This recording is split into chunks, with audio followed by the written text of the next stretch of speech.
Today, it's going to be a short video. I'm just going to show you how to make a little air freshener for your car. And you're just going to use Mother Nature to help you. Okay, so what you're going to do is you're going to use your drill a hole in the center.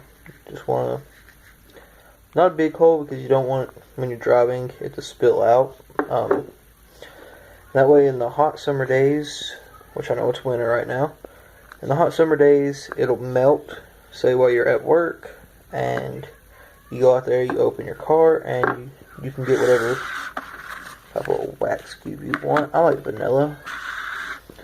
You don't want to get one that's too strong, because honestly, when they're too strong, you walk out in your car and they just hit you as soon as you open the door. I think the vanilla has a good little, not too strong, good balance on it. So I'm going to go ahead and drill a hole in this. Just using a normal drill bit there. Okay, so I'm going to go ahead and do that, and I'll show you what it should look like. Drilled the hole in there. I know it's not a big hole, but you don't want a big hole, because then, say for example, if it spills over, it's a good chance it can come out. This way, if this lays sideways in any way, one little wax cube won't be able to melt over. Okay, so just open your jar.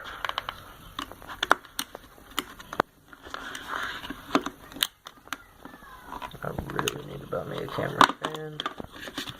Open your jar, get your wax cube of your choice, put it down in there, put the lid back on it. Okay, so I drive a coupe, a G6 coupe.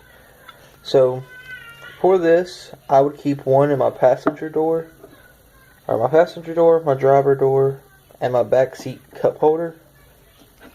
And that way it's evenly spreaded around. This won't really help too much during the winter time, but this gets you ready for the summer real quick. Thank you for watching. I hope this video helps anybody that deals with, I guess, a stinky car. I do it because I like my car to stay clean and smell good. So thank you for watching. I hope this does help again, and see you next time.